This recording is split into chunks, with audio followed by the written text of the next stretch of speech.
Well, Supreme Court today has allowed celebrity podcaster and YouTuber Ranveer Allahbadia to resume uploading his podcast and shows on social media.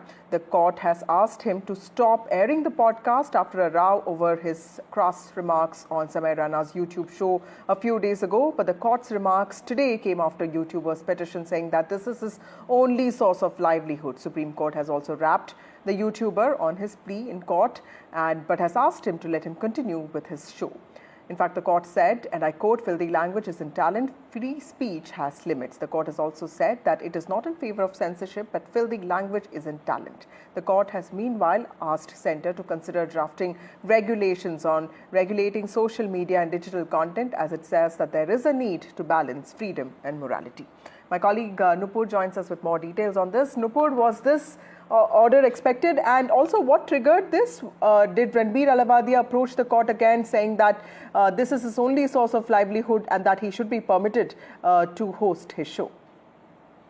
Well, yes, earlier, as you know, that Supreme Court had issued notices on Ranveer Allahbadia's petitions challenging the complaints against him and also seeking clubbing of FIRs. So previously, the Supreme Court had stayed his arrest while issuing notice to Centre and had sought Centre's response on his petition, and had also asked state polices, that is Assam Police, Rajasthan Police, wherever the FIRs are lodged, it had sought response from these state governments on his petition. So today, today the Supreme Court resumed hearing the same case. And while hearing the case today, Allahbadia prayed to the court that one particular condition which had barred him from, appearing on any show should be revoked, as it is a matter of his livelihood, and he has more than 280 people that he, pays salary to, and he requested the court to lift that particular restriction. And the Supreme Court, while taking all this in notice, it asked Ranveer Allahbadia to file an undertaking that he would not be resorting to such obscene remarks that he has made on India's Got Latent show, and he will maintain decency and morality in his own podcast show, and has thus allowed him to continue with his podcast show. So it is a relief to the YouTuber.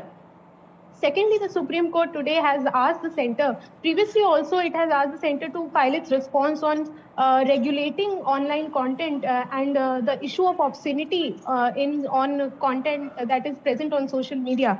So today the Centre also informed the Supreme Court that it is, in fact, interested in regulating this content. The Supreme Court has now asked Centre to come up with draft regulation and discuss it with stakeholders, including media and other relevant stakeholders, to seek their response. The Supreme Court said that they don't want to do censorship, but they said that there has to be some limit on the kind of content that is played up. And since people of all age group have access to this content that is freely available on online platforms like YouTube, Instagram, and other social media avenues, the Supreme Court has today, said that there is a need to balance a right to freedom of speech, that is a fundamental right, freedom of speech and expression, with the right, the morality of the society. And morality of Indian society is also very different from societies of the world. So these are very crucial observations from the Supreme Court, and it will now hear from the Centre in the next hearing its response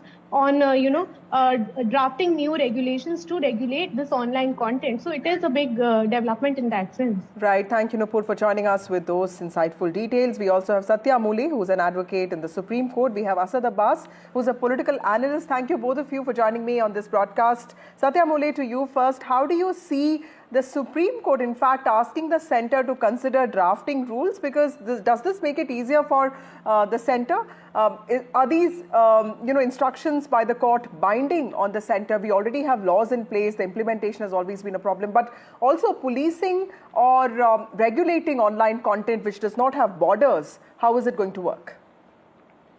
It is going to be extremely difficult. I believe the views given by Supreme Court are more of a directory nature, and they cannot be certainly construed as completely binding, because what happens is already there are certain restrictions in place, reasonable restrictions as we call them, under the Constitution of India on the freedom of speech, subject to public morality and so on and so forth. Having said this, what happens is there cannot be any kind of guidelines which explicitly state what is vulgarity and what is not vulgarity. We are venturing into a territory where we are trying to develop some kind of new legislation wherein we define certain terminology and bring them under the ambit of criminal law, or also bring them under the ambit of freedom of speech and expression and reasonable restrictions, thereby creating a completely new arena which will regulate the OTT platforms. Right.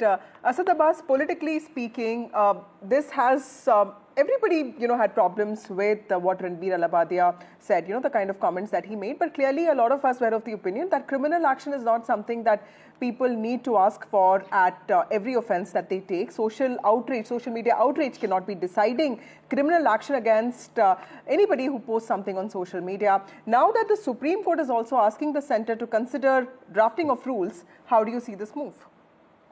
Well, absolutely. I think with great power, there's great responsibility and equal accountability. There needs to be regulations on the same front, no doubt about it.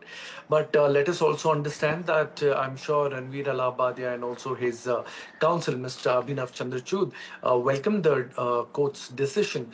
We also need to understand that his company employs over 280 people whose livelihood depends on the podcast that they produce. And also let us understand that no doubt Ranveer Allahbadia has accepted his mistake. He has profusely apologized for the same. But let us also understand that abusing him, calling for a bounty on him. Also, many of the people disguising themselves as patients appearing in his mother's clinic is all unfair. And I'm glad that the court also previously asked the state police to interfere and, of course, protect them. Also, we need to understand that Ranveer Allahbadia, over the course of several years, for Gen Zs, millennials, and millions of people across the world, has been a means of consumption of news, political science, communication, and so on and so forth. We also can't take away all the good work that he's done. Even Adarniya Pradhan Mantri Modi ji gave him the National Creators Award, the Disruptors of the Year Award. Also, let us understand that Union Minister Piyush Goyal ji also invited him to join politics. Smriti Irani ji, Dr. S. J. Shankar, so on and so forth. I think keeping the millennials in mind, the Gen Z in mind, YouTubers and content creators are a great form of medium. So therefore, I think there needs to be right regulations. Of course, freedom of expression, we need to understand, is not absolute. To err is human, to forgive divine. What he has said, he's agreed that it is offensive, it is wrong. But nevertheless, I think going ahead, if there is the right kind of regulations, rules coming in, I think nothing like it. Because but Satya Mole, while many would see this as a closure of this episode, given that the Supreme Court has finally allowed Ranveer Allahbadia to continue with the show, this can also be the start of a new chapter. But when we talk about laws, we have already representation. The law against indecent representation of women. We do have BNS. We have parts of the IT Act. We also have the IT rules. There are many rules already in place. What would be your concern when it comes to the center drafting, an all-encompassing law when it comes to digital content? What are the things that they have to keep in mind to ensure that there's no duplication, there are no more laws, but the focus is on fewer laws but better implementation? Well, of course, this is going to lead to opening of a Pandora's box. These kind of regulations will definitely want to bring in some kind of a regulator. And there will be a big question mark as to what are the definitions in context of these kind of regulations. Now, when there is always a debate, when, if we just look at recent past, when IT rules or data privacy rules were attempted to be brought in place, the same kind of questions arose as to who will be the regulator and who will define the depth of each of the subjects that we are talking about here. So who is going to define what is vulgarity? Who is going to define how much vulgarity is an acceptable vulgarity? Who is going to define what kind of vulgarity will be acceptable in India and what is acceptable abroad? And OTT platforms, for that matter, are global platforms. How are Right. we going to proceed when there is no self-restraint in place? In this Ranveer Allahbadia case itself, we have seen that no self-restraint was demonstrated.